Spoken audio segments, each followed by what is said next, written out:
Thank you.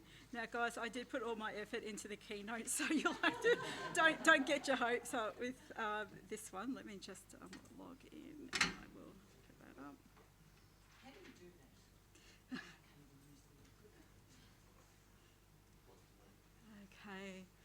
So I'd like to do a shout out online to Michelle Smytheman, who is the master's student of myself and Aaron Tham. Hi, Michelle. And Michelle is joining us online. So this is a piece of her work looking at exploring regret in decision making for social marketers. Now, regret's a really interesting thing. Just think about that. I'm sure everyone sitting in this room's got something that they've done that they, regret, that they wish they hadn't have always gotten around to. So I'd probably first like to start off with just letting people know that there might be some areas here, and even just thinking about what we're talking about here, fundamental life regrets, might trigger some issues, and also some of the findings as well. So I just give that warning for people as well going forward.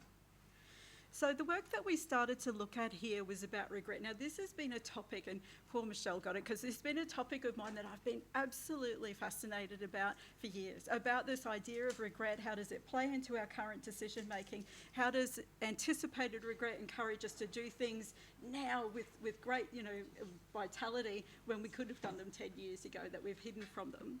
So this idea of regret is it's a part of the human experience. We all experience regret, yet it's largely under-researched in the social marketing field.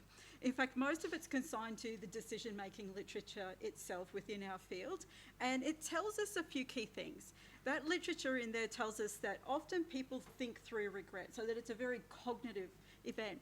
I wish I hadn't. What if? Those sorts of questions that sometimes keep us up to night in midlife. Looking back on those things.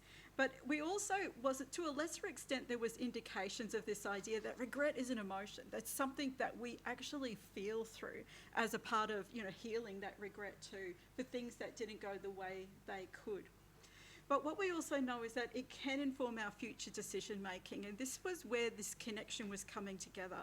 It might also underpin the behaviours that people are doing now, because we don't really ask about this so much in our social marketing interventions and programs. We often don't explore regret. So it's something that sits in the shadows that perhaps is a reason why people are hesitating with taking on a new behaviour or taking on, that one more thing to do. So much of this regret literature in marketing is in marketing more broadly, and it's really focused in sort of superficial areas around online shopping. Okay, I regret leaving my shopping cart and wandering off and doing something else. So it's really quite in that, it's more FOMO than that real hardcore human experience of regret. And we all have those moments in our lives. So beyond everyday regrets, which if you like is the umbrella or the parent term, there's a specific area that we narrowed in on. And Michelle's looking at fundamental life regrets. Now, these were just those moments in life where we make a decision that profoundly changes the course of our life. So not that FOMO stuff. So this is why we wanted to carve it out as a special area, as a different phenomena, and something that's very relatable. So these are those profound, those transformative moments where sometimes we just walk through a door, we know we can't go back, that it's a one-way street. So fundamental life regrets exposes an experience of vulnerability. Obviously, that's what we're sharing when we talk about them, and this is perhaps why in social marketing people might mention them or alternatively stay away from them. Now, FLRs are different because they linger. Some of you could probably look back 5, 10 years, maybe longer, at decisions made, and you think, geez, why did I do that? My whole life could have been very different. And again, the midlife stuff's intersecting really well here. And we look back at it, and we're sort of haunted by decisions of the past. Sometimes when we are experiencing these fundamental life regrets, that also motivates us to do something about it now, to do that degree, to get fit, to do something else in life or change careers. So fundamental life regrets provide us insights into why social marketing participants may have adopted a certain behaviour and why they might seem uncertain, apathetic or hesitant about changing a future behaviour, because it ultimately can shape what we do next, because people do not want to necessarily experience that type of regret again. So the purpose of Michelle's work is to introduce the notion of regret to social marketing and to spotlight particularly fundamental life regrets, providing some early evidence of its potential in social marketing. There's not a lot in this field, so Michelle set out to do a little bit of exploring. So we know that behaviour change is the core focus of our endeavours. As mentioned, change is our middle name. And the idea here is that is regret a form of motivation that underpins our existing behaviours? Now, the literature we know is very motivation-centric. We know that through all the models that are out there, theory of reasoned actions, MOA, COM-B, they all focus on motivation. We want to know why people do what they do. Now, we all know there's also a huge range of reasons why we do what we do.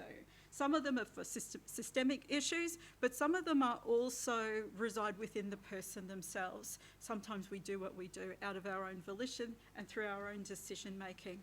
And that's the bit Michelle's interested in. So we propose through this work, or Michelle proposes through her work, that fundamental life regrets are a potent motivator that requires a little bit more of an extra look in. Social marketing participants, and we've all probably done this when we've talked to people, or even if you reflect on some recent conversations you've had with participants, very easily can recount and elicit insights from their past experiences. And many of them might talk, in fact, they might not call it regret, but they might talk about how they could have made a different choice that might have led to better outcomes, those sliding door moments. And this is something that emerged in this sort of data, and it'd be interesting in the midlife data to sort of see that reflection back to say, well, what was there? So in the work which I mentioned this morning by Bishop in the education field, they call this about mirrors, windows and sliding glass doors. So it's a metaphor that talks about actual literature when young people read books, okay? And it just has this extensive sort of reach beyond that area.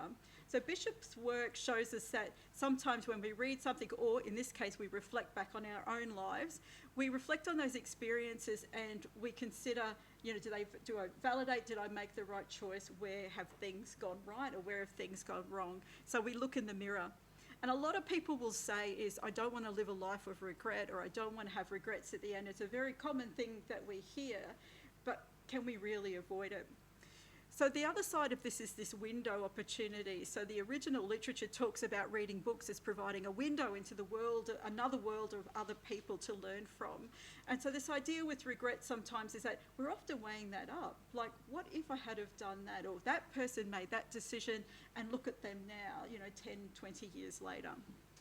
And also this idea of considering alternative outcomes, that sliding doors moment, just like the movie from the 90s, what if Gwyneth Paltrow hadn't have caught that train? The same idea applies here. What if I hadn't have been at that place at that time and met that person? Those sorts of a thing.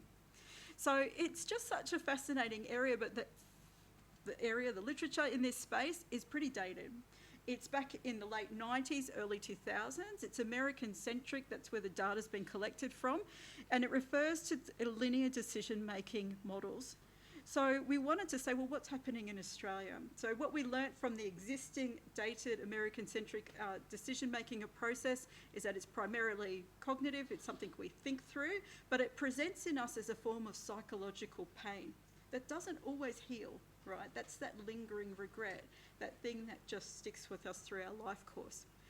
An additional element of weighing up or imagining or thinking through different futures can sometimes be a part of this. We often sit back and say, yeah, what if I made that different decision? What if I hadn't have caught that train? So this part of the sliding glass door is really important, and it's important when we're eliciting information from people about these fundamental life regrets. So our goal was to address the fact that the literature is dated, it's cognitive dominant, it's linear, it's non-Australian, and to look at fundamental life regrets in Australia and then how these can be applied to social marketing initiatives. Like, what areas are fundamental life regrets more prominent? And therefore, if people are working in those areas, is this something that they might consider talking to their participants about? So what Michelle did was we had 30 people through a convenience sample conducting semi-structured convergent interviews.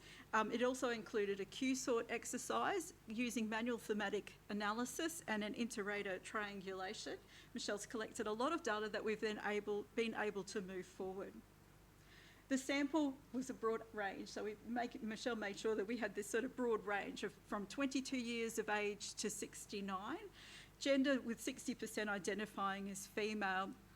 Life cycle stages varied, so from single people through to midlife to empty nesters to people who have a full home. And wide variety of educational backgrounds too, so not just as is often the case, we often focus on people that we know who might be tertiary educated, making sure that she had a wide range of people and also a wide range of occupations as well. Now, the age of participants was older, and that sort of makes sense. First of all, it was a convenient sample, and secondly, the nature of the topic. When we're talking about fundamental life regrets and you're trying to get people together and they're reading, your research and project information sheet, it's going to appeal to certain people. So we can see that as a good thing in this space, but it also might represent to practitioners that it is people who are a little bit older and 51, so in the midlife range, who might be ready to, I guess, reflect back and talk about those. Now, in terms of the findings, at the highest levels of attribution, so we just sort of generated them into categories, a lot of these categories that we came up with in the study look similar to those from the earlier data from the US. So we see education, mostly higher education or tertiary education, regretting not doing it or regretting picking the wrong course, something like that. Which is what the American studies did. Now, that first American study, Rose and Somerville, actually only looked at university students, so the sample was skewed, which is why there was the follow-up piece in 2011, and ours is different again to that, obviously being an Australian-based one. But irrespective of those at the higher level, we saw some resemblance across the types of fundamental life regrets that people experience.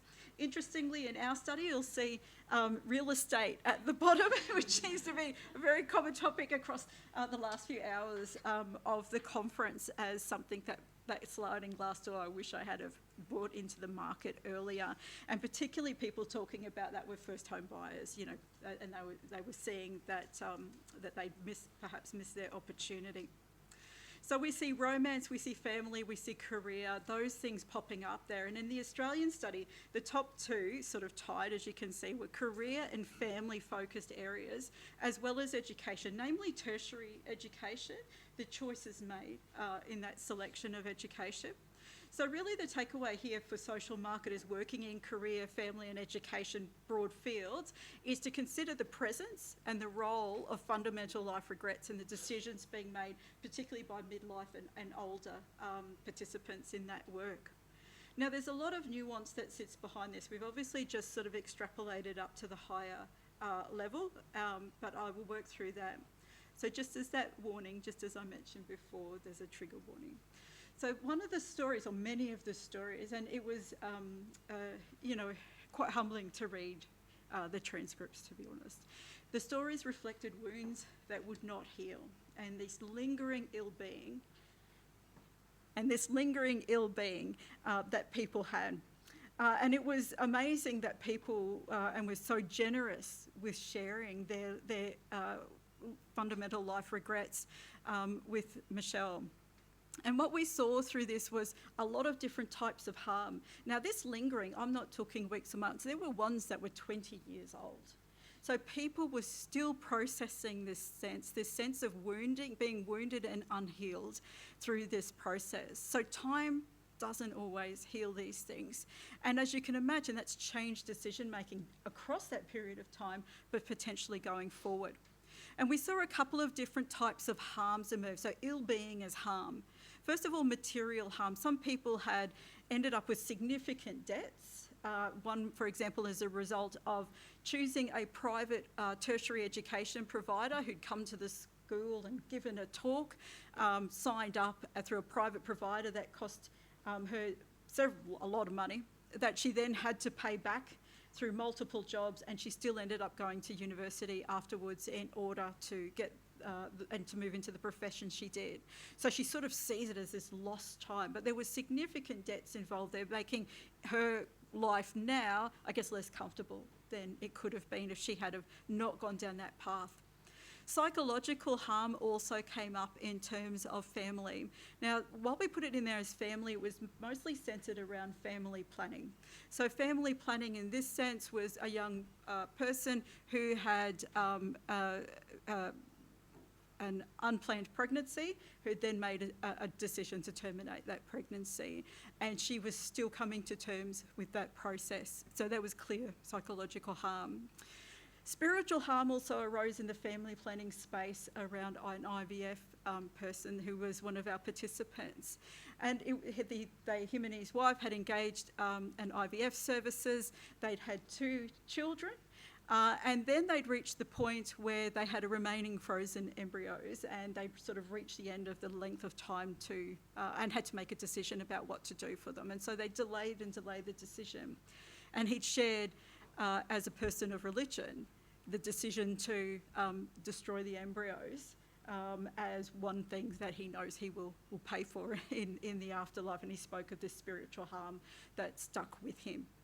Social harm, we saw lots of family rifts and loss of social networks. And this was actually around the romance. This was interesting. This is people who are like met someone, like as older adults, uprooted their lives and just moved, right? Like did the whole spontaneous sort of thing happening that you see in the movies.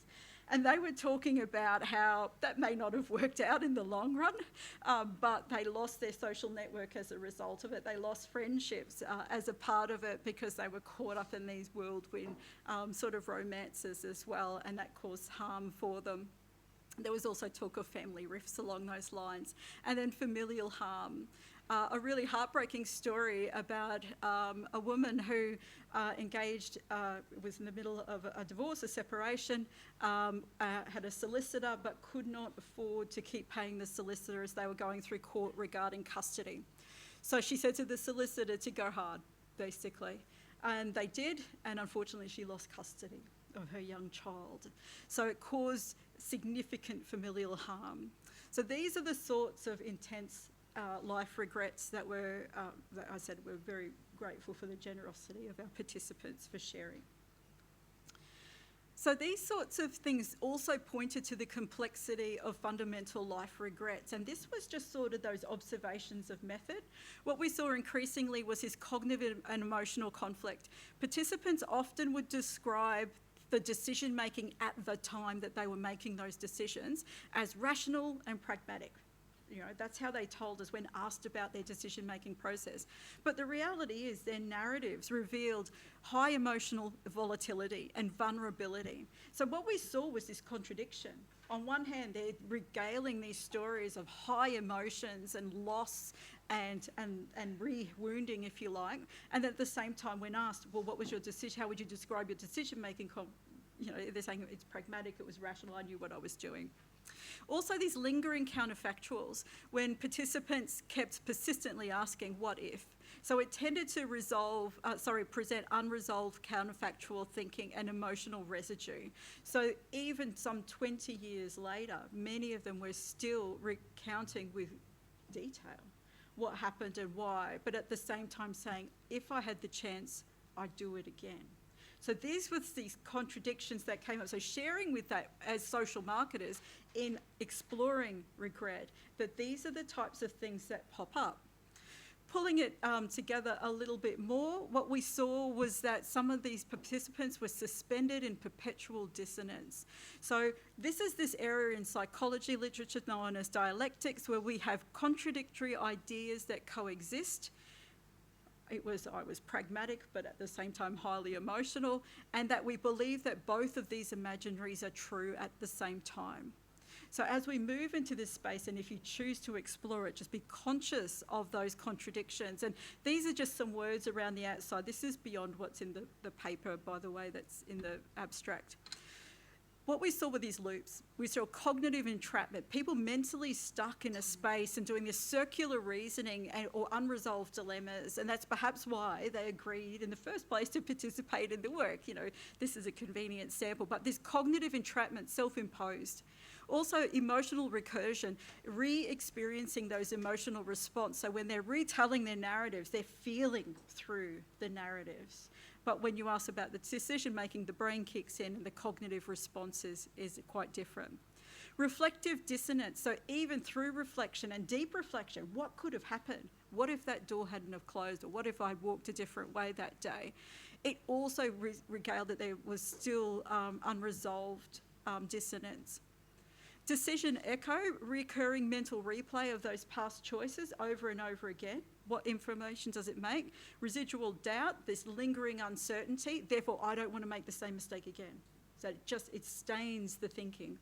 And emotional aftershock, the sort of this delayed sometimes or sustained emotional disturbance. Even looking back and saying, look, even though, I lost custody, at the end it all worked out, there's still this pain that exists in that space, this aftershock perhaps. So for social marketing practitioners, in order to move past those types of loops, here are some ideas. Breaking circular thinking through dialogue or narrative reframing, finding ways to help people process their emotional pain so that they can move forward and adopt that one more thing that they need to do. Holding space for those unresolved contradictions, understanding that as humans we exist in this space of having two simultaneous and opposing beliefs at the same time occurring. We can use timeline activities, different types of training, as well as follow-up sessions and ongoing wellbeing check-ins when we're addressing this type of research. So more broadly, regret, and particularly fundamental life regrets, is often overlooked in the social marketing literature. And so we've identified here that particularly those people working around in the broad career space, the broad family space, and as we saw, most of the examples were around family planning, and education, more specifically the higher education space, you might find that regret leaks in to the decision making and the processes, but understand that those complexities of how people recount them and how they experience them. We found 6 cognitive emotional loops that social marketers can address. Now, as just sort of that, random late night reflections that you have, it just reminded me of this as sort of that takeaway for us as social marketers, is that when we're looking at people who've experienced life regret, is to consider the Japanese art form of repairing pottery with gold, because a bowl becomes more beautiful after having been broken.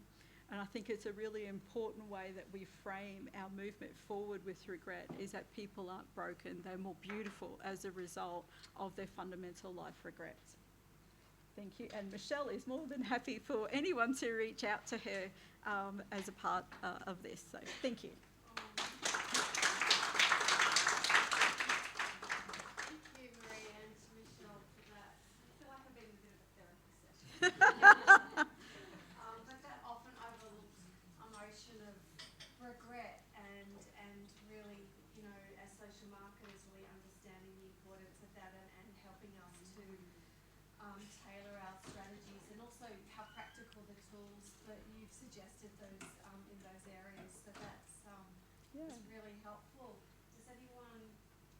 Hi, thanks, Maria. That was really interesting. I guess I'm coming from the cancer space because that's what I do for work. But I was just curious, did anything come up about regrets around health? Because I was expecting to see like, oh, I wish I never took up smoking or something like that. But it didn't seem to come. I must say, in our sample, it wasn't prominent, to be honest. And you're right, it was probably something that we were looking or expecting to come up. So as you saw, so I don't know if that's people have selected socially acceptable things to talk about, things that they wanted to get off their chest. And we did have an older group, so unfortunately that didn't come up, but it's only a small sample. We're actually going to conduct a larger national sample, so hopefully that will emerge in that space.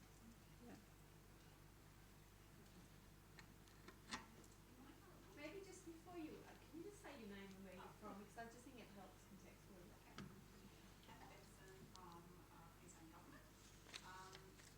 Just may not this, but just wondered if you have looked into sort of the idea or the notion of future or anticipated regret, and how that might be able to use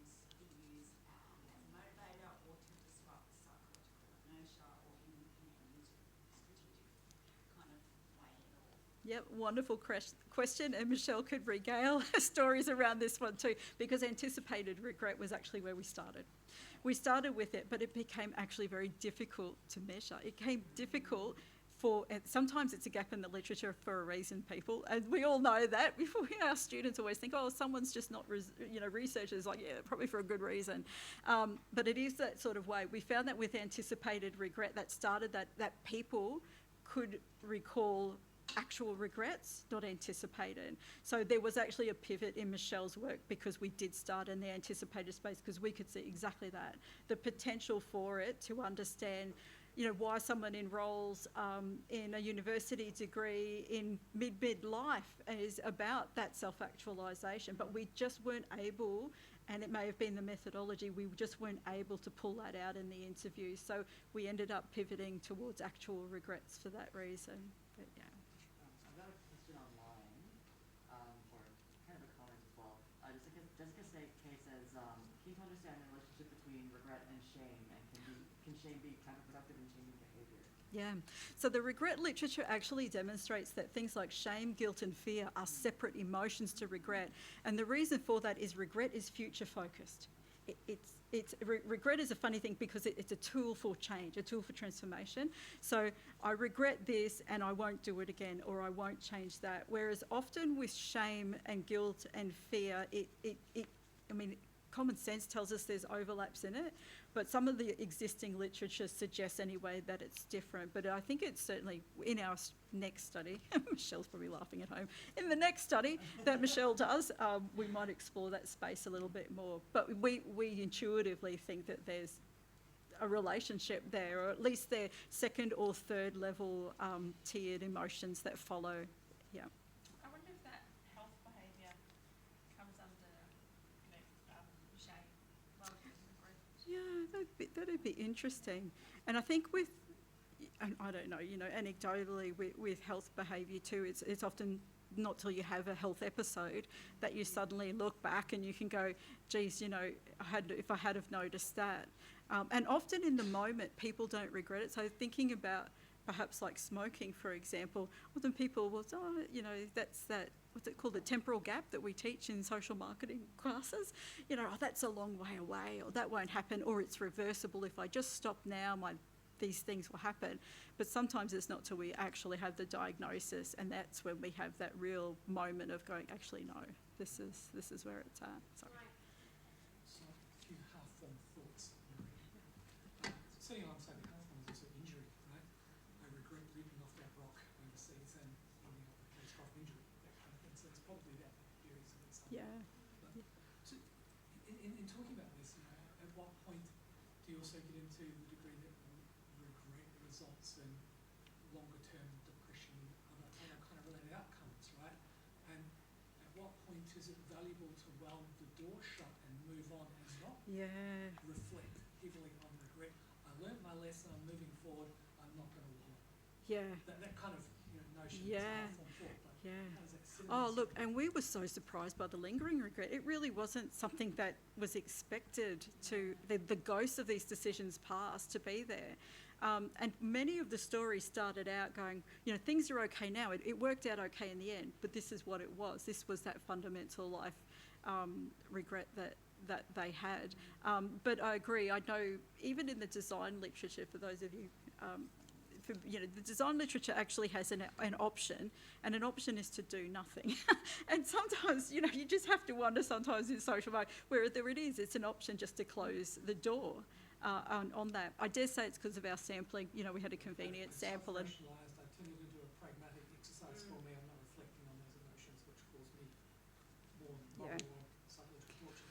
the broader regret literature talks about benefit seeking. So beyond the experience of ill-being, moving towards well-being as the sort of third phase of the process, if you like, it talks about benefit seeking, where regret is actually seen as a transformative experience, that they go, okay, I learnt my lesson, I won't do that again. And sometimes the sharing of regret stories is, again, so other people don't go through those sorts of processes for themselves. But yeah. We've just got, there's one more minute, so. No, Fuller? Have you thought of the relationship of trauma with lingering as well? How trauma defines. 'Cause Yeah. it was quite interesting. Some just couldn't get over it, and well, trauma doesn't go, but you build your life around trauma. Yeah. The amount of trauma that you experience from an event never actually dissipates per se, but you build a bigger life around it. So have you considered maybe this whole thing of lingering? How does trauma play such a role, and how does you can almost address two birds with one stone? Absolutely. I think that's a wonderful suggestion on that way forward, because like you said, foundation trauma kind of is that yeah, it permeates all this regret, lingering, and that interestingly, the decision making, as thinking, feeling humans, it's always the emotional that kind of we make Yeah. decision, and then the cognitive catches up. Yeah. So 70% of decisions we make are very emotionally based. It was interesting when they said, "Oh, we made this on a rational basis," but I thought, there you go. It just kind of supports that. yeah. I think that's great feedback, that idea of sort of trauma-informed, because, yeah, we were so taken aback by the lingering aspect That of might it. give you an insight as to why. As to why. Trauma research. Yeah. Wonderful. Thank you, Just Paula. one question off the back. I was just wondering if people were able to articulate the difference between sort of the regret of the decision versus the regret of the outcome, because they may have made the best decision they could at the time, but then the outcome was what they actually Yeah. regretted. I was wondering if they could But- actually articulate that. And I think you'd nailed it on the head there, because, yeah, it was, and it probably links into like the health part of it too, because at the time, yeah, it's the regret of the outcome of it. So, for example, the gentleman with the spiritual harm, you know, could see, look, and that benefit seeking and that being stuck between, well, we've got two beautiful children as a result of this, so something's good from this, and now this is going to happen, and stuck in that dilemma. But you're right, it was very much more about the regret of the outcome than the actual intention. So thank you, those were really awesome things that I can take forward.